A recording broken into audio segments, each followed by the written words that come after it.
Maya balanced two grocery bags against her hips and nudged the door of the corner market with her shoulder. The bell above the frame gave a soft ring. Outside, the late afternoon light had the calm of a day that wanted to be ordinary. A light breeze moved the leaves along the block. She took a slow breath and told herself she had time to walk, time to think, and time to cook something simple for dinner. She was a film student, and most days felt packed, but today had a small open space in it. She liked that. Her phone buzzed with a message from her class group about an edit due next week. She slipped the phone back in her pocket. The bags were not heavy at first, but the longer she held them, the more the handles pressed into her fingers. Her left wrist had been sore since a project last month when she carried lights up 3 flights of stairs. She tried to adjust her grip, wrapping the thin plastic around her forearm so the weight rested there. It helped a little. Maya passed the bakery that always smelled like sugar and warm butter. The owner stood at the door and waved. He knew her face from many quiet mornings when she bought coffee and a roll before heading to campus. She smiled back. She liked being recognized like this, known for her own routine and not for her family. Her father was famous. Many people would have known her name if she used it the way everyone else did. But she had learned to keep it simple. On forms she used Maya West, no middle name, no mention of who her father was. In class, she focused on the work and did not talk about home. It felt good to build a small life on her own 2 feet. She moved past a bus stop where a mother held a toddler on her lap and kept a gentle hand on the child's head. A cyclist zipped by and called out a cheerful sorry, when his front wheel came a little too close to Maya's shoe. It was a neighborhood with narrow sidewalks and many tiny stories like that: small care, small mistakes, small laughs that were easy to forgive. A neighbor across the street, Mr. Patel, shook crumbs from a tablecloth and clipped it to a line to dry. 2 teens practiced a dance by the wall of the laundromat, filming each other on a phone and laughing when they missed a step. Maya liked to study faces. She liked how a person's eyes told a story even when no one had asked them to speak. Film school had trained her to watch carefully, to notice the way light fell across a cheek, or how a hand searched for words when the mouth fell quiet. She planned to shoot a short film this semester. It would be about listening before talking. In her notes, she had written, "Begin with a street like this one. Let the camera breathe." As she reached the crossing, the light turned from white to a flashing orange hand. She checked the distance to the curb. It was a small street. No cars were close. She chose to cross, quick steps but not rushed, because running made the bags swing and pull at her wrist. She told herself she would ice it tonight. She had said that before and then forgotten, but she really meant it today. She wanted to take care of herself this year: eat on time, sleep better, stretch, finish projects early rather than late. Halfway across, a patrol car rolled slowly up to the line. The engine made a soft hum. Maya reached the far curb and stepped up. The bags tugged down again. She set them on the bench by the newsstand to rest her hands. The newsstand owner flipped a page in a magazine and glanced up at her. "All good?" he asked in a gentle tone. She nodded and smiled. "All good," she said. Officer Reed sat in the driver's seat of the patrol car. He had a serious face most days. People in the neighborhood knew him as careful and strict. He liked rules to be followed. He believed that small order stopped big problems from growing.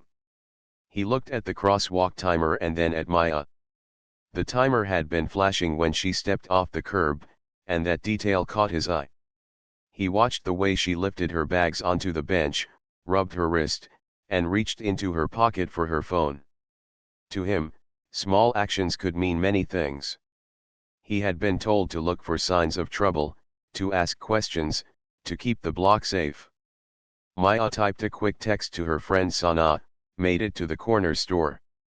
We'll be home soon. Dinner at 7. The reply came, "Yes. I'll cut the veggies." Maya smiled and put the phone away. The small plan felt good. She picked up the bags again, testing her grip. The wrist ached in a dull way, like a small drum under the skin. She tried a long deep breath to soften the pain. Across the street, two men leaned on a railing and talked about the local team's last game. A dog tugged at its leash, eager to reach a patch of sun near the curb. A boy in a red cap balanced a soccer ball on his knee and counted under his breath. The whole scene looked like a postcard of everyday life, nothing dramatic, nothing loud, just people moving through their day. Maya started walking again. She kept to the edge of the sidewalk where there was more shade. She wanted to get home before the sky shifted to evening because she still needed to write a page of voiceover for her class project. The voiceover was about a bus driver who learned the names of his passengers and used them at the right moments. She liked that idea. Names were more than labels to her. They were small gifts we offered each other to say, "I see you." The patrol car pulled ahead and parked next to the curb, a few meters in front of her. The engine turned off. The street, already quiet, seemed to rest even more. Reed watched for a minute, as if deciding something in his mind. He had seen people step into the street after the signal began to flash many times. Most days he let it pass. But today he felt a tug to check, to ask, to remind. He had trained himself to act when a feeling like that arrived. He told himself it kept everyone sharp. Maya noticed the car door open. She did not think much of it at first. Officers came and went in this area. Sometimes they bought tea from the stall on the corner and chatted with the owner. She adjusted her scarf, shifted the left bag to her right hand, and kept walking at an easy pace. She was not in a rush. She liked not being in a rush. It made her feel like she belonged to the time, not the other way around. Reed stepped onto the sidewalk. He was tall and stood with straight shoulders. His uniform was neat. He looked at Maya and at the crosswalk she had just used. He decided to speak to her about the signal, about waiting for the steady white figure rather than the flashing hand. He told himself it was a small talk, a gentle reminder, nothing more. He believed that clarity now could prevent confusion later. On the corner, Mrs. Alvarez watered the small plants she kept in boxes outside her window. She paused, noticing the officer and the young woman drawing closer to each other's path. She had known Maya for a year and liked her polite smile and quiet hello. She had also seen Reed many times and thought of him as firm, though fair. She did not expect trouble. But like many people who cared for their block, she kept watching anyway. The newsstand owner did the same. The boy with the soccer ball stopped counting and rested his foot on the ball. Maya felt the ache in her wrist grow a bit sharper as she changed hands again. She took another breath and reminded herself to be careful with it. She wished she had brought a tote with wider straps. She made a mental note to buy one from the market next week, maybe the blue one with the sturdy handles. Then she would not have to deal with thin plastic cutting into her skin. She saw Reed take 2 steps toward her and lift a hand in a small wave meant to get attention. She understood the signal and slowed down near the tea stall, where the sidewalk widened. The stall owner, Kareem, greeted her with a nod and set a cup on the counter for a customer who had just arrived. The scent of cardamom drifted into the air. "Excuse me, miss," Reed said in a clear but calm voice. He stood at a respectful distance. Maya turned her head to hear him better. The sounds of the street made a soft background water from a hose, a faint radio song, a bus door opening, a laugh from the teens by the laundromat. The sun warmed the side of her face, and she blinked once as her eyes adjusted. She set one bag down so she could give her full attention. She had learned that people relax when they feel seen and heard. She did not know yet what he wanted, but she chose, as she usually did, to meet the moment with patience. She thought of the note in her film journal, "Listen first." It was a lesson she tried to practice off camera as well. Reed noticed the careful way she placed the bag, the way she squared her shoulders to face him, and the way she waited without interrupting. He appreciated that. He planned to start with a simple question about the crosswalk. He would keep his tone steady and his words plain. It was easier for everyone when things stayed simple. The small group of neighbors who had looked up now returned to their tasks, though they stayed within sight. It was normal to be curious. In this neighborhood, people paid attention not because they expected something bad, but because they had learned that care grows in the open. The light shifted on the brick walls, and the shadow from the tea stall awning drew a gentle line across the sidewalk between Reed and Maya, like a quiet stage where two people might speak and then move on with their day. In that moment, Maya felt steady. She did not think about her father's work or the bright world that followed him. She did not think about cameras or red carpets or headlines, all of which belonged to a different life than this block, this shop, this cup of tea scent in the air. She was simply a student with dinner to cook and pages to write. She was a person walking home. Reed, too, felt sure of his purpose, at least for now. He was a person doing his job the best way he knew how, one small conversation at a time. He believed that a little guidance could shape better habits, and that better habits kept people safe. He had been taught this for years. The training had settled into his bones. Maya lifted her eyes to meet his, open and attentive. Her wrist gave a small throb, and she shifted her weight so the pain would ease. She wondered, in a simple passing way, whether she should ask the tea stall for a few ice cubes to wrap in a napkin for the walk home. It was a calm, ordinary thought. It fit the shape of the day. Around them, the neighborhood held its breath in the quiet way streets do when something new is about to begin, even if that something is only a short exchange on a warm afternoon. A bus sighed. A cup clinked on a saucer. A dog's tag chimed like a tiny bell. Maya waited for the first words. Reed prepared to speak them. And the city, full of many stories, listened without saying a word. Reed spoke first. His voice was even and careful, shaped by years of practice. He told Maya he had seen her step into the crosswalk after the signal started to flash. He said he wanted to remind her to wait for the steady walking sign. Maya nodded and said, "Thank you, officer. I'll be more careful." She lifted her bag a little to show why she had not run. "My wrist is sore," she added. I didn't want the bag to swing. Reed heard the words, but his eyes went to her pocket where the edge of her wallet showed. He asked for identification. Maya said, "Of course," and moved slowly, narrating each action because she had learned that clear words helped people feel safe. "I'm reaching into my pocket with my right hand," she said. "I'm taking out my wallet now." He watched her hand. It was a normal motion, quiet and slow.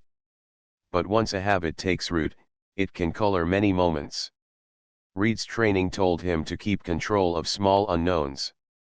He raised his palm and asked her to pause. "Hands where I can see them," he said, not loud, but firm.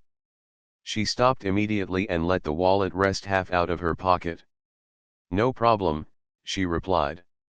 "Would you like me to set my bags down first?" He hesitated and then told her to step to the side near the tea stall counter, where the space was open. She placed the bags there and spread her fingers to show she was not hiding anything. The wrist twinged again, a short, hot pinch that made her wince.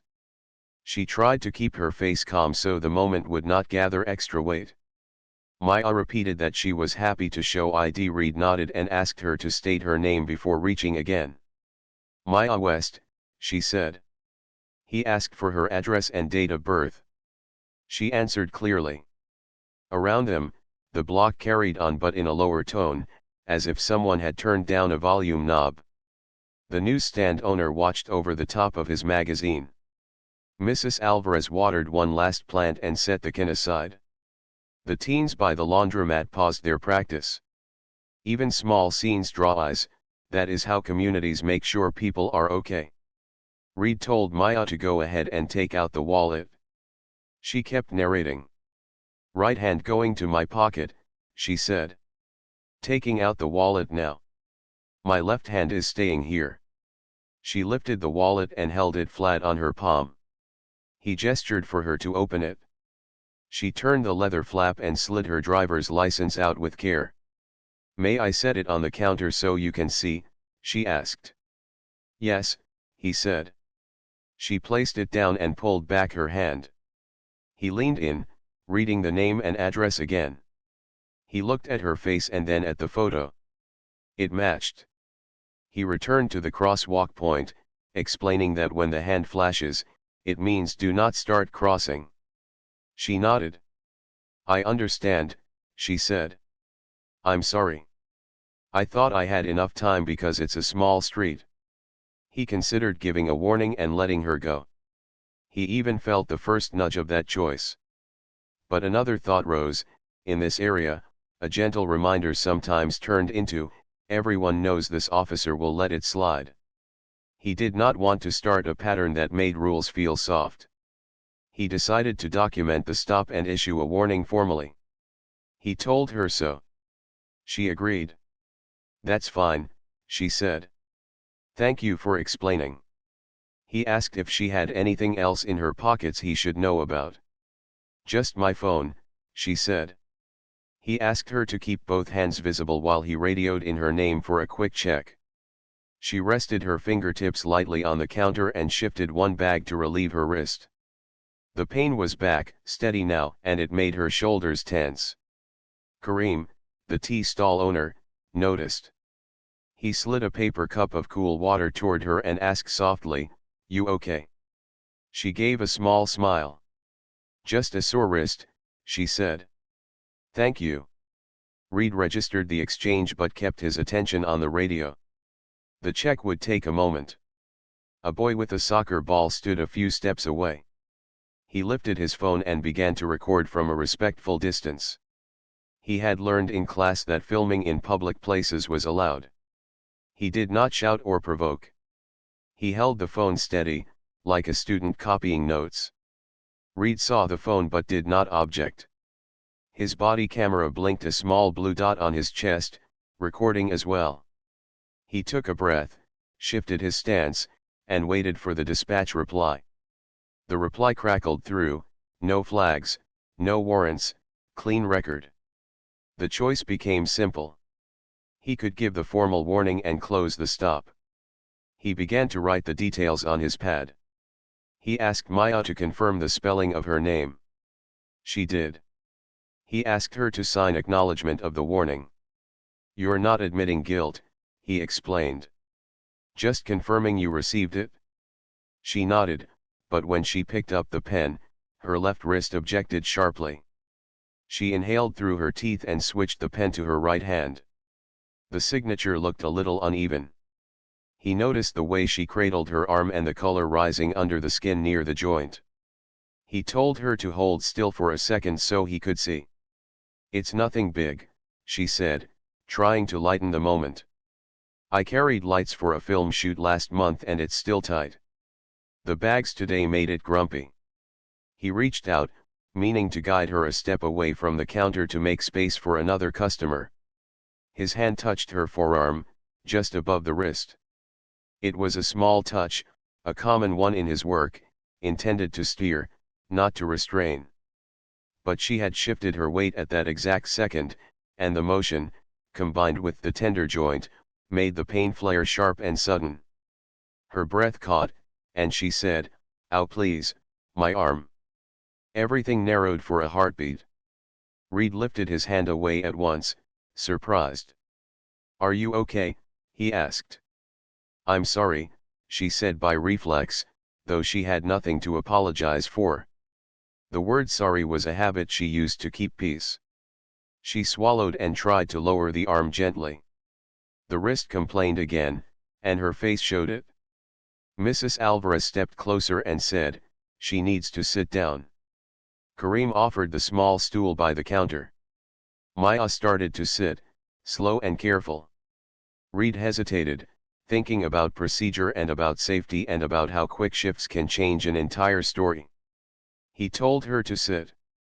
"Let me call a unit to check," he said, meaning a medical unit. But then another thought pulled at him: if he called now, the stop would become a report with several layers, and if he had moved too fast, he might be questioned about the cause. He told himself it was better to complete the warning and then request medical help so the sequence stayed clear. He radioed for a supervisor instead, a step that sometimes kept paperwork tidy. "Stay with me," he said to Maya, keeping his voice calm. "I will make sure you're okay." The boy with the phone stepped half a pace closer, still very quiet. The teens by the laundromat exchanged a look. One of them said, "She said her arm hurts." Not loud, not angry, just a fact, spoken into air. Reed answered, "I heard that, and he meant it." He also meant to keep rhythm with the rules he trusted. He asked Maya to raise and lower her fingers slowly. She did, but the motion made her blink back tears. They were not dramatic tears, they were the kind that come when a small hurt turns out not to be small at all. She kept breathing. She kept her words steady. "I think I should see a nurse," she said. A patrol supervisor arrived, a woman named Diaz who knew this block well.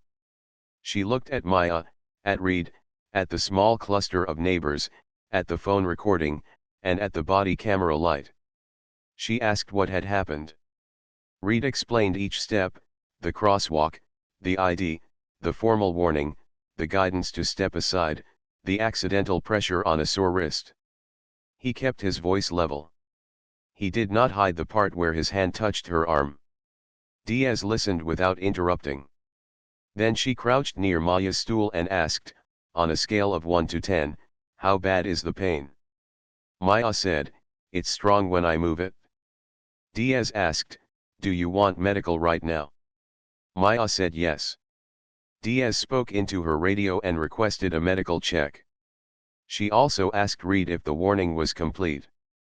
"Yes, Sergeant," he said, showing the slip. Diaz nodded and told Maya she could rest her arm on the counter if that was more comfortable. Kareem brought a clean cloth with a few ice cubes wrapped inside.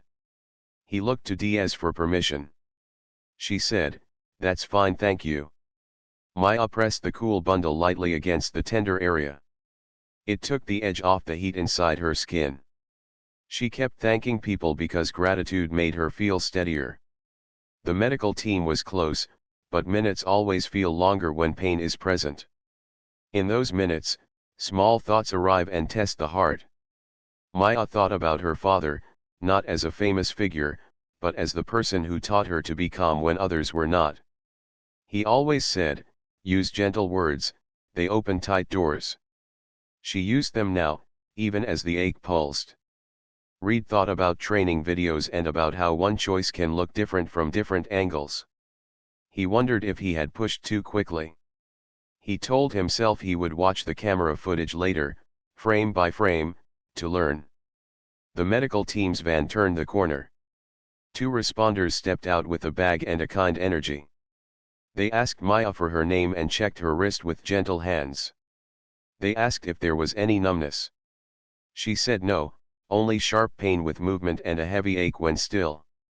They asked how the injury happened. She said, "It was already sore. When I was guided to move, something pulled, and now it hurts more." The responders nodded and wrapped a soft brace around the wrist to keep it still.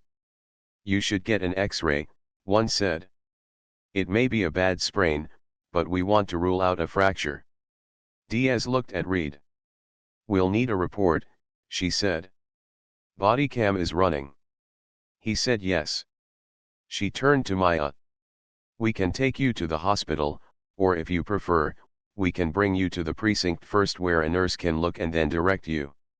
Your choice." Maya wanted the fastest path to a clear answer, but she also cared about doing things properly. She looked at the brace and then at the small crowd. "What is faster?" she asked. The responder said the hospital would give a quick X-ray once she was checked in. Diaz offered, "Our nurse can assess you and arrange transport if needed. It might be similar in time." Maya took a breath. She was tired now, and tired people try to simplify. "I can go with you," she told Diaz, meaning the precinct route. I just want to make sure someone writes down that my wrist hurts more now. Diaz said, of course. We will document everything. Reed listened and nodded, feeling the complexity of a simple day turning into a careful chain of steps. He told Maya again that he was sorry for the pain. She acknowledged his words with a small nod. The boy with the phone lowered it, sensing the scene had shifted from tension to procedure. They helped Maya stand. Kareem offered to keep her groceries in the stall fridge until someone could pick them up. She smiled and said thank you, grateful for such a practical kindness. Mrs. Alvarez said she would tell Sana, Maya's friend, that everything was handled and where the groceries were.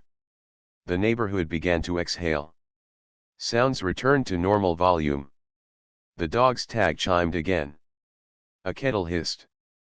The teens restarted their dance steps, softer now, like a song played under a blanket. In the patrol car, Diaz rode in the back with Maya to talk her through each stage. Reed drove, focused and quiet. He kept his hands at 10 and 2 and watched the road like it could teach him something. The medical brace held Maya's wrist steady. She looked out the window and named out loud the buildings they passed, a simple trick she used to slow a fast heart: library, Park Bakery, post office. Diaz asked about allergies and contact numbers and typed them into her device. Maya answered calmly. Her voice trembled once and then settled. They reached the precinct, where the air inside felt cooler than outside. A nurse met them near the entrance. She had a soft way of speaking that made people relax. She examined the wrist with practiced eyes and asked questions that moved like gentle waves, each one leading to the next without push. She said, "We'll get you to X-ray to be sure," and started the paperwork needed for transport. Diaz documented the stop details and the injury note. Reed stood to one side, writing his own account with careful words. He looked at the clock and then at Maya and then at the floor, feeling the weight of a choice that had not meant harm but had caused it. Maya sat in a quiet chair and watched the light on the wall. She thought about her class assignment, about the bus driver who learned names. She thought about the title she had written in her notebook, "Listen First." She wondered if she would still want to make that film, or if she wanted to make a different one now, about how people meet in small moments and shape each other without planning to. She rested the brace in her lap, breathed in, breathed out, and waited for the next door to open. The nurse at the precinct looked closely at Maya's wrist. The skin was warm and a little puffy near the bone. When she pressed lightly on one spot, Maya felt a sharp pinch that made her breath catch. The nurse nodded and said in a calm voice, "We should not guess. You need an X-ray." She wrapped the brace a little tighter so the joint would not move. Then she spoke with Diaz about the transport form. Diaz signed it and thanked her. Reed stood a few steps back, writing details in his notebook. He wrote slowly so each line would be clear later. He wrote about the crosswalk, the request for ID, the formal warning, the moment his hand touched Maya's forearm, and the pain that followed. He read what he wrote and then added a line, "No raised voices. Subject calm. Officer calm. Injury reported at once." He wanted the words to be exact. His chest felt heavy. He wished the scene had ended sooner, before any hurt. Maya sat quietly. She used her good hand to call her friend. Sana answered on the first ring. Her voice carried warmth like a blanket. "Where are you?" she asked. Maya told her about the stop, the soreness, the brace, and the plan to get an X-ray. She spoke in even sentences so the story would not sound bigger than it was. Still, Sana's breath hitched once. "I'm coming," Sana said. "Do you need anything?" Maya smiled at the phone, even though Sana could not see it. "Could you pick up my groceries from Kareem?" she asked. "He's keeping them cold." Sana said yes and hung up with a promise to arrive soon. A transport unit came. 2 responders helped Maya into the van with kind hands. Diaz climbed in for the ride to keep the chain of care steady. Reed watched them go. He felt the small silence that follows a moment when you wish you had moved an inch slower. He turned toward the watch desk and made the request that Diaz had already planned: pull the body camera video for review. The clerk began the process. It would take a few minutes to fetch the file and copy it to a secure drive. At the hospital, the triage nurse asked Maya her name and wrote it on a wristband. Any allergies? No. Any other pain? Just the wrist. They guided her to imaging. The X-ray room smelled faintly of cleaner and metal. The technician helped her place her arm on the plate in 3 positions and stepped behind the screen for each shot. The machine hummed. The images appeared on a monitor as clean black and white pictures with bright lines where bones showed. The technician brought in a doctor with gentle eyes. He traced the picture with a capped pen. Here, he said softly, pointing to a thin line near the end of the radius. This looks like a hairline fracture. He explained that it was not a big break, but it needed rest, protection, and follow-up. We will fit a temporary splint today, he said, and an orthopedics clinic can place a light cast tomorrow. He asked about how the pain began. Maya told him again in simple words. It was sore already. Then my arm was guided while I was moving, and something pulled hard. The doctor wrote this down without any extra color, as doctors do when they keep a record plain and useful. Diaz thanked the staff and asked for copies of the images for the report. The hospital printer clicked and slid out 2 sheets that showed the thin line. Maya looked at the pictures. Bones looked like pale trees in fog. She felt strange seeing a small crack in a part of her that she could not normally see. She felt calm and also a little sad. She had planned to shoot this weekend with her classmates. Now she would have to ask for help with the equipment, or push the schedule. Back at the precinct, Reed sat in a small review room. The walls were blank and clean.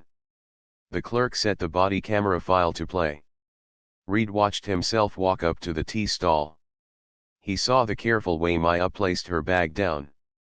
He heard his own voice, even and firm.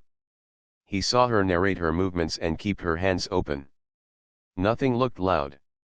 Yet he could also see the moment when his hand touched her forearm. It was a light touch. Still, the camera did not care about intention. It captured motion only. When Maya shifted, the motion turned into pressure, and her face changed. Her mouth formed a small O, not dramatic, but real. Reed felt that moment strike him again, this time from the outside. He pressed pause and sat with the image. Diaz joined him when she returned from the hospital. She set the printed X-rays on the table. Hairline fracture, she said. Temporary splint today, cast tomorrow. Reed nodded. He felt warm behind the eyes but kept his face steady. Diaz watched the video with him from start to end. Then she watched it again. She did not rush to talk. When she did speak, she kept the tone like the nurse's tone, clear, not sharp. This shows calm voices, she said. It also shows that your hand guided her while she was moving and that it made things worse. We will send this to Internal Affairs for an independent look, and we will also use it for training. Reed said, Yes, Sergeant. He added, I should have said the words and let her move herself. He did not try to make excuses. He did not say he meant well. He had meant well, but outcomes matter. Diaz nodded once. Thank you for saying that, she said. We will follow the process. Sana arrived at the hospital with a jacket and the bag of groceries. She hugged the bag more than she hugged Maya, so she would not bump the splint. Your food is safe, she joked. The joke was soft, but it helped. A woman in a dark suit stood nearby. She introduced herself as Miss Hadi, a family attorney who had worked with Maya's family for years on simple things like contracts and school papers. I am here to make sure your choices are respected, she said. I will follow your lead. Maya thanked her. She did not want a loud scene. She did not want noise. She wanted accuracy. She said, "I want the record to be clear and fair. I want the video kept safe. I want a copy of the medical notes. I want to submit my own statement." Miss Hadi wrote these points down one by one. "We will do all of that," she said. "And we will ask for the body camera footage to be preserved for as long as the review takes." Sana's eyes narrowed when she saw the splint. "Does it hurt?" "Only when I try to move too much," Maya said. "I'll rest it." Sana said she would carry her bag and clean the kitchen and slice vegetables when they got home. The simple picture of dinner made Maya's shoulders drop in relief. While they waited for discharge papers, Maya's phone buzzed. It was her father, Daniel West. His message said he was nearby and could come in through the side entrance to avoid a crowd. Maya looked at Sana and at Miss Hadi. "He will want to help," she said, "but I don't want special treatment." Miss Hadi nodded. "We can balance care and fairness," she said. "He can sit with you and still let the process be normal." Daniel walked in with quiet steps. He wore a cap and a plain jacket. He sat beside his daughter and held her good hand. He asked 3 questions in a low voice. "Are you okay? Do you feel safe? Do you want me to do anything right now?" Maya said yes, yes, and please help me make sure everything is written down correctly. He nodded and looked at the splint. His eyes were kind, but also focused, like a lens that wants to serve truth. He thanked Diaz for calling the medical team quickly and for keeping the steps transparent. He said, "My daughter wants fairness. We want the same thing you want, a good record, respectful review, and steady change if the review shows the need." Diaz appreciated the tone. She had met many people in hard moments. Calm voices do not erase pain, but they build a helpful bridge over it. News moves fast in any city. The boy with the phone had posted a short, neutral clip with the caption, "Young woman stopped near tea stall. Says wrist hurts. Medical called." It had no loud music, no bold words. It was simply a record. Even so, views grew. A few comments asked if anyone knew the woman. One neighbor wrote, "That's Maya. She is polite and kind." Another wrote, "I hope she's okay." There were no angry lines under the post yet, just small wishes. Still, Diaz asked the communications team to prepare a simple statement: there had been a stop, an injury was reported, medical care was provided, and a review was underway. She wanted facts out in front of rumors. At the precinct, Internal Affairs logged the video and set interviews for the next day. They would talk to Reed, to Diaz, to Kareem the tea stall owner, to Mrs. Alvarez, and to the 2 teens who had watched. They would also collect the hospital notes and the X-rays. The process was like building a careful puzzle, one piece at a time, each piece labeled. Reed went home after his shift and sat at his kitchen table. He placed his notebook on the wood and put his hands flat beside it. He thought about how small moves can become big moments. He thought about telling new officers someday, say the directions. Do not move a person's body unless there is danger you can name out loud. Maya reached home late with Sana. The apartment felt gentle. Plants by the window lifted their leaves to the night. Sana set the groceries on the counter and made tea with honey. Maya texted Kareem a thank you message for keeping the food cold. He replied with a thumbs up and a note, "Rest your hand. The neighborhood cares." She smiled at that. She knew it was true. People on that block looked up when they needed to look up. It mattered. Before sleep, Maya opened her film notebook. With her right hand, she wrote slowly, "Listen first. Move with consent. Even small guidance can become pressure. Use words." She paused and then added, "Fairness must not depend on a last name." She closed the notebook and placed it on the table. Her phone buzzed again. This time it was a message from the precinct: "Please confirm a time tomorrow to provide your formal statement." Maya replied with two options that worked around her clinic appointment. She felt tired but steady. She felt seen by people who cared and also watched by a system that would now test itself. She hoped the testing would be honest.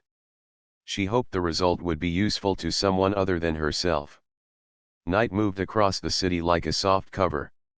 In the small review room at the station, the monitor went dark. In a hospital drawer, the X-rays rested in a folder with her name. In the tea stall, the fridge hummed beside a row of milk bottles, and Kareem taped a simple note to the community board: "If you see something, say it kindly." On the sidewalk outside, the paint of the crosswalk lines held their place under the streetlight, bright and quiet. Reed lay awake for a while. He pictured the moment of touch again, then rewound it, then replaced it in his mind with words he could have used instead: "Please step 2 paces to your left." He promised himself to teach that phrase to his body the way he had taught his hands to check a seat belt or his eyes to scan a mirror. He could not undo the day, but he could shape the next one. And Maya, finally sleepy, looked at her splint and thought of all the ways people carry each other without lifting a hand at all: a neighbor's watchful eyes, a friend's ride to the hospital, a simple cup of water, a sergeant's steady tone, a doctor's clear explanation, a clerk's careful file, a father's quiet questions. These were small, good moves. They did not erase a hurt. They made room for healing to begin. The next morning began with small, careful steps. Maya woke before sunrise because the splint made turning in bed awkward. She sat up slowly and listened to the city stretch awake: a bus sighing at the corner, a kettle starting, one bird trying a few notes. Sana made tea and tied Maya's hair back so it would not fall into her face while she washed. They laughed once when the elastic snapped and flew across the room, and the laughter felt like a warm light switching on. At the clinic, a nurse with gentle hands guided Maya to an exam room. The doctor reviewed the X-rays and nodded at the thin line near the wrist bone. "A light cast will protect it while it heals," he said. 4 to 6 weeks. We will check it in 10 days. He brought out a small tray of cast colors. Maya chose a quiet gray that matched her sweater. The nurse wrapped the soft layers, pressed them smooth, and asked if the fit felt snug but not tight. It did. She wrote "no lifting, keep dry, elevate" when resting on a simple instruction sheet and placed it in Maya's bag. Before they left, the nurse smiled and said, "Healing is steady work. You are already doing it." They took a bus to the precinct for Maya's formal statement. The room was plain and clean, with a recorder on the table and a carafe of water.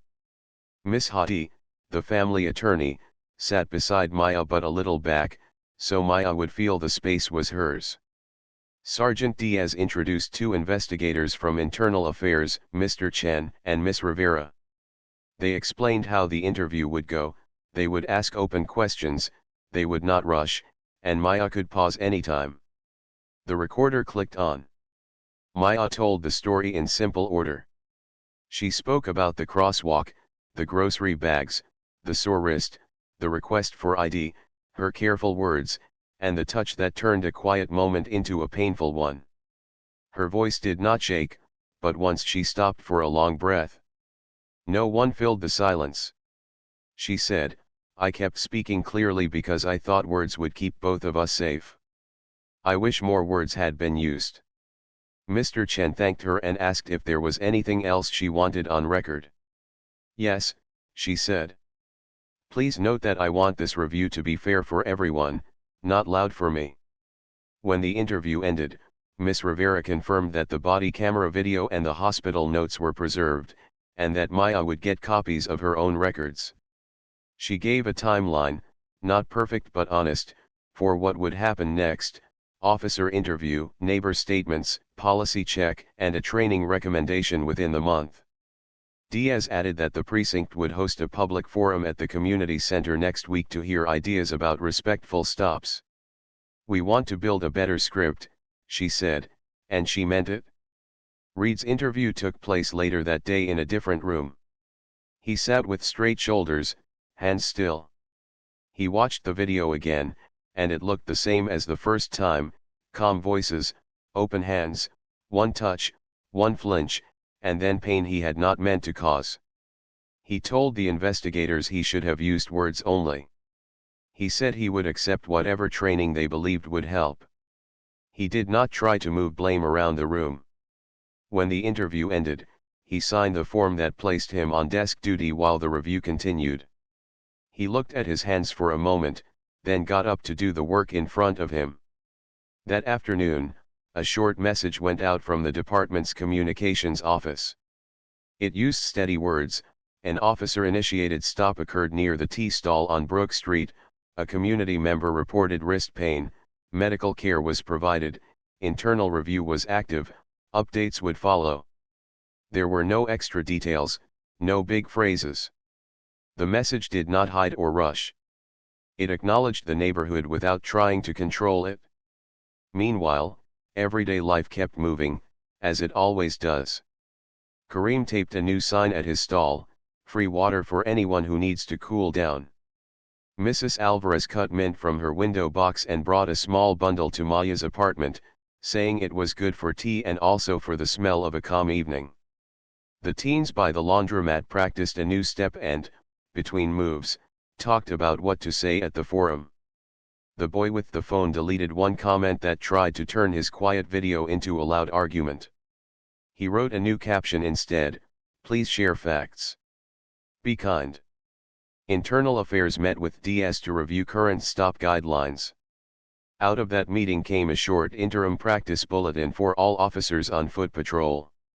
It had 5 lines, simple enough to remember at a busy corner: use clear words before any physical guidance, ask if the person has pain, a brace, or an injury. If medical pain is reported, call for care without delay. If a reminder is the goal, step back and let the person move themselves. Keep body cameras on and narrate key steps out loud. The bulletin was printed and also sent to phones. Read it twice and copied the 5 lines into a small notebook he kept in his pocket. He did not want them to sit on a screen alone, he wanted them in his own handwriting too.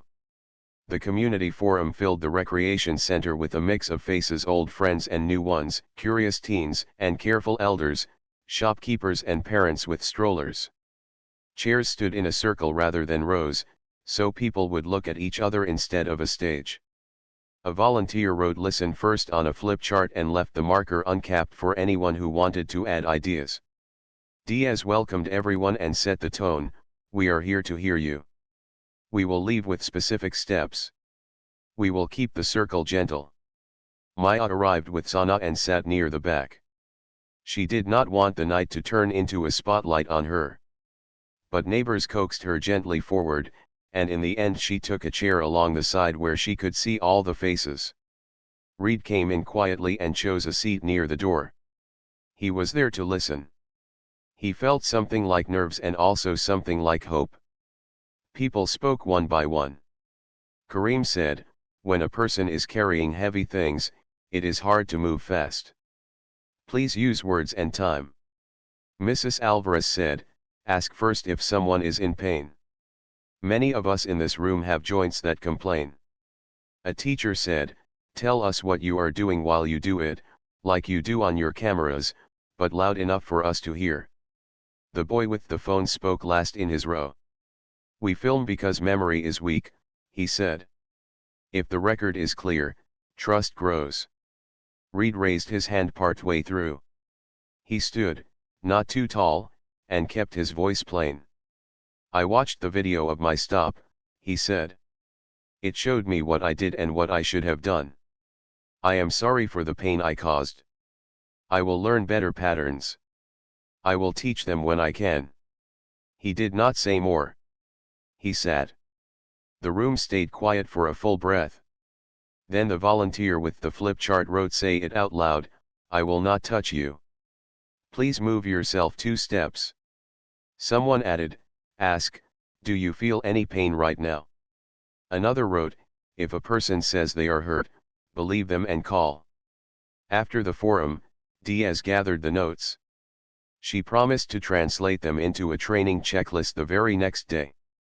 She also spoke with a city traffic engineer who had come to listen. They stood by the door and looked at a map of the corner near the tea stall. The signal there is small, the engineer said. We can add a countdown timer so people see seconds, not just a hand.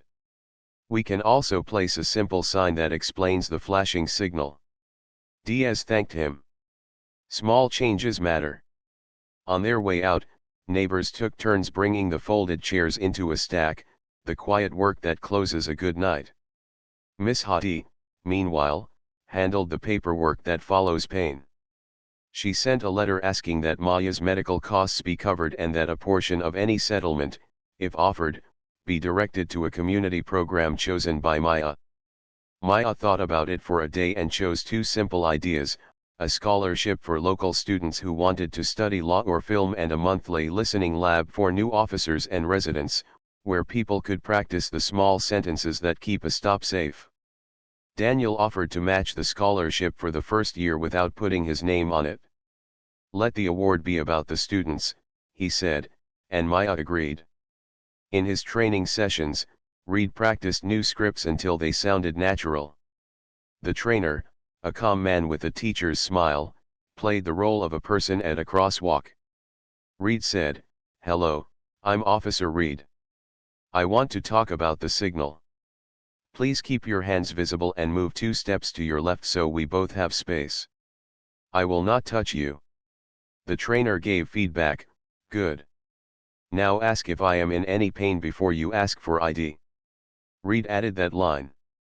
They repeated the scene until the rhythm felt right. Another officer, younger and eager, asked Reed during a break, "Does it feel strange to change?" Reed said, "It feels like learning a better way to hold a cup so you do not spill. Once you feel it, you do not forget." The department began hosting short watch and learn lunches where officers reviewed body camera clips that showed good listening. One clip came from a different precinct where a stop had almost gotten tense until the officer stepped back and said, "Let me explain why I stopped you, and then you tell me your side." In the room, people nodded. Diaz pointed to the flip chart from the forum that now hung next to the screen. "These words came from people who live here," she said. "Use them." At home, Maya started shaping her short film, still titled Listen First. With one hand, editing took longer, but the time made her see more. She recorded voiceover in simple lines: "Words are bridges if we let them be. A pause can be a door opening. Asking is a form of care." Sana helped with small tasks that had become big with the cast: opening jars, folding laundry, washing hair without getting the cast wet. The help did not make Maya feel less. It made her feel connected. The city installed the new countdown signal at the corner by the tea stall within 2 weeks. The first day it lit up, children counted down along with it and then clapped when it reached 0. Kareem laughed and gave out 3 free cups of tea to celebrate. A small sign under the button read, "Flashing hand means do not start crossing." It was not a perfect fix for every moment, but it took away one common confusion. One afternoon, Reed stopped by the tea stall while off duty. He ordered water and stayed only a minute. He thanked Kareem for looking out for Maya that day. Kareem nodded. "We all look out for each other," he said. They left it there. Not every scene has to be long to be true. By the end of the month, Internal Affairs finished their report. It found that Reed used an unnecessary guiding touch during a voluntary stop, which led to an injury. It also noted his calm tone, his immediate backing away when pain was reported, and his cooperation. The recommendation was desk duty for a set period, required de-escalation and bias training, a written apology to Maya, and a role as a peer coach to teach the new words first approach. The chief accepted the recommendations and added one more action: a precinct-wide refresher on the duty to offer medical help right away when anyone reports pain. When Maya read the summary, she felt a mixture of relief and responsibility. "This cannot only be about me," she told Sana. "It should help the next person at any corner." She asked Diaz to share the world's first checklist publicly so other neighborhoods could use it. Diaz agreed and posted it on the community board at the station and online. Late one evening, Daniel sat with Maya on the couch. He held a mug with both hands and stared at the cast, then at his daughter's calm face. "You turned a sharp moment into a wide door," he said. "I am proud of the way you walked through it." Maya smiled and rested her head on his shoulder. "Many hands lifted the door," she said. "I only held one side." As the week ended, the neighborhood felt a tiny shift, hard to measure, easy to sense. People at the corner used the countdown signal instead of guessing. Officers at the precinct practiced the words first script aloud like actors before a show. The boy with the phone made a new video about the forum, titled "How to Talk at a Corner," and it got more shares than the first one. He had filmed faces listening, not faces arguing. Even the teens by the laundromat added a pause to their dance, a beat they called the breath, where nothing happened except a smile. Maya wrote one line on a sticky note and put it on her desk lamp so the light would shine through it each night: "Respect is a habit we can rehearse." She believed that. She believed rehearsals make real life kinder. And with that soft belief, she closed her eyes and let the day settle, knowing there was still one more part of the story to live and tell. Weeks later, the city felt like it had learned a slower breath. The mornings were still busy, buses still sighed, doors still opened and closed, but there was a new layer of care under the noise, like a soft cloth placed between a cup and a table. Maya woke up early on the day her cast might come off. She sat on the edge of the bed and flexed her fingers carefully inside the gray shell. Sana handed her a glass of water and a smile. "Today is the day," Sana said. "Gentle celebrations only." They both laughed, because gentle had become their shared word. At the clinic, the doctor tapped the cast with a knuckle and said, "Let's take a look." The technician snipped and unwrapped, layer by layer, until Maya's wrist felt air again. The skin was pale and tender, as if it had been hiding from the world and was now shy to return. The doctor checked the new X-ray and nodded. "The line is healing. Slow and steady. Do not rush. A little stiffness is normal." He taught her 3 small exercises: lift and lower, side to side, tiny circles. "Only until you feel a warm pull," he said, "not pain. Ice if needed. Elevate after long use." He wrote the steps on a card in clear letters and handed it to Maya. She thanked him twice, because gratitude had become a habit she wanted to keep. Outside, the sky was a soft blue. On the bus home, Maya watched hands hold railings, phones, books, and other hands. She thought about how much of life is carried by wrists and palms: bags, babies, tools, cameras, each other. She promised her own wrist kind work for a while. She would ask classmates to lift tripods and lights. She would let others help. It was hard and good at the same time. That afternoon, the community center hosted the first award circle for the small scholarship she had started. There was no stage, only a ring of chairs and a table with paper cups of tea. The 2 awardees stood side by side, both surprised to be chosen. One was a young man who wanted to study law and help people navigate small, confusing rules. The other was a young woman who wanted to make short films about public spaces: bus stops, parks, corners, and how people meet there. Maya introduced them simply, by first names only, because the night was about their paths, not her story. Daniel sat in the back in a plain cap. He clapped like any father would clap for someone's bright beginning. After the applause, he slipped out the side door. He did not want the circle to bend around him. A day later, the listening lab opened its doors. Reed stood there with Diaz, nervous like a student on the first day of class. The room had tape on the floor to mark a crosswalk, a tea stall counter built from cardboard, and a flip chart with words the neighborhood had written: use words first, ask about pain, let people move themselves, explain out loud. Officers and residents paired up. One held a fake notepad, the other held a grocery bag with a couple of books inside for weight. A volunteer counted down from 10 to mimic the new signal. Then the officer would practice, "Hello, I'm Officer Reed." The hand was flashing. "Let's step to the side where we both have room. I will not touch you. Are you in any pain?" The partner would answer as themselves, not as a script character. They would switch roles and try again.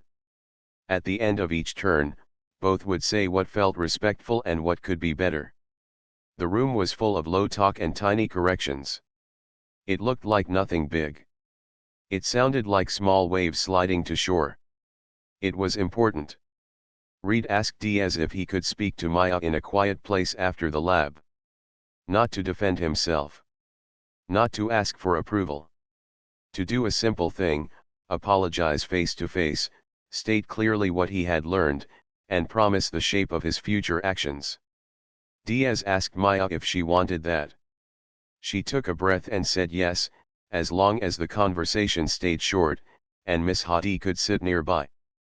They met in a side room with a window that looked onto the basketball court. Reed kept his hat in his hands. "Miss West," he said, steady but humble, "I am sorry for the pain I caused. I watched the video many times. I changed my practice. I will teach others the words I should have used that day. Thank you for telling the truth with calm." Maya listened. She did not fill the air to make it easier for him. After a small pause, she said, "Thank you for the apology and for changing the action, not only the sentence. I accept your apology. Please make sure the next person is safer." Reed said, "Yes." That was all. It was enough. The city placed new countdown signals at 3 more corners near schools and bus stops. Children loved them most. They would chant the numbers and then jump at 0 like it was a small fireworks show. Shop windows put up tiny stickers that said words first with a simple speech bubble icon. The department gave every officer a pocket card with the 5 lines from the bulletin. The back of the card had 2 questions in bold: "Is the person in pain?" and "Have you clearly explained your reason?" Officers would touch the card before each shift like a reminder bead. Maya returned to campus. Her professor watched her rough cut and said, "Your film looks like a quiet window people can open from both sides." Maya smiled. She added a few more shots of the neighborhood: Mrs. Alvarez washing flower boxes, Kareem wiping down the counter, the teens laughing as they missed a dance step then tried again, the boy with the phone showing younger kids how to hold a camera steady without getting in the way. She recorded one last line of voiceover in a small studio: "Respect begins with a sentence, but it grows into a habit." She felt good speaking it aloud. That weekend, the community center hosted a free screening of Listen First. Chairs filled quickly. The lights dimmed. On the wall, the first scene showed the crosswalk from far away, so the street looked like a small stage. The voiceover was gentle and clear. People leaned forward. They did not see a villain or a hero. They saw a block learning how to breathe together. When the film ended, the room stayed quiet for one full breath. Then someone clapped, then everyone. A woman near the back wiped her eyes, a small smile on her face, as if the film had reminded her of something she already knew. During the question time, a student asked, "What was the hardest part?" Maya said, "Letting other people carry what I usually carry by myself." Another asked, "What did you learn about yourself?" She said, "That I can hold 2 truths at once: I was hurt, and I am not only that hurt." Reed sat in the last row and listened. He did not go up to speak. He did not need to. This space was not for him. When the lights came on, he slipped out. On his way home, he passed the tea stall and saw the small community board filled with notes: "Free tutoring Saturday, lost scarf, thank you to the nurse at the clinic." He added a card of his own: "Listening lab next Thursday, all welcome." The local paper wrote a short article with a simple headline: "Neighborhood tries a new script at the corner." It listed the practical changes: countdown signals, pocket cards, listening labs, scholarships, and quoted people by first name only. It did not turn the story into a loud song. It kept the tempo even. A radio station invited DS to speak for 5 minutes about words first, and she used the time to point out that respect costs no money and saves much. One afternoon, Reed led a training ride along for 2 new recruits. On a busy block, a woman in scrubs stepped off the curb as the hand began to flash. Reed lifted his hand to get her attention and smiled to soften the moment. "Hello," he said, "good afternoon." The hand was flashing. "Could we step to the side?" He pointed to a shaded spot with space. "I will not touch you. Are you in any pain today?" The woman laughed softly. "Only shoe pain," she said, lifting a heel for a second. Reed explained the signal and gave her a printed card that showed the countdown meaning. He thanked her for her time. She thanked him for the card. The recruit stood a little taller after watching that. On the next block, one of them practiced the same lines. They felt simple in the mouth. They felt strong, too. At home, Maya's wrist grew more sure. She could lift a light bag again. She could tie her hair with only a little wobble. She could hold the camera for a stretch of minutes before resting. She also learned when to stop. She learned that stopping was not weakness, it was wisdom. She and Sana made dinner most nights and sometimes invited a neighbor to share. Kareem brought spiced rice once and told a story about his father's stall in another city many years ago. Mrs. Alvarez arrived with mint and sat by the window, watching kids draw on the sidewalk with chalk. Weeks rolled into a couple of months. The scholarship cycle opened again. More students applied. The listening lab moved from once a month to twice because people kept showing up. A teacher brought her class to observe how a comm exchange worked. They took notes and then wrote short paragraphs titled "A Better Way to Ask." The boy with the phone started a small workshop for younger kids on filming with care, where the first rule was, help first, film second. Internal Affairs closed the file and sent the final letter. It confirmed the findings and listed Reed's completed training and his new role as a peer coach.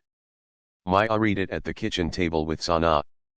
She felt a clean line draw itself across the story, not as an end, but as a mark of honest work done.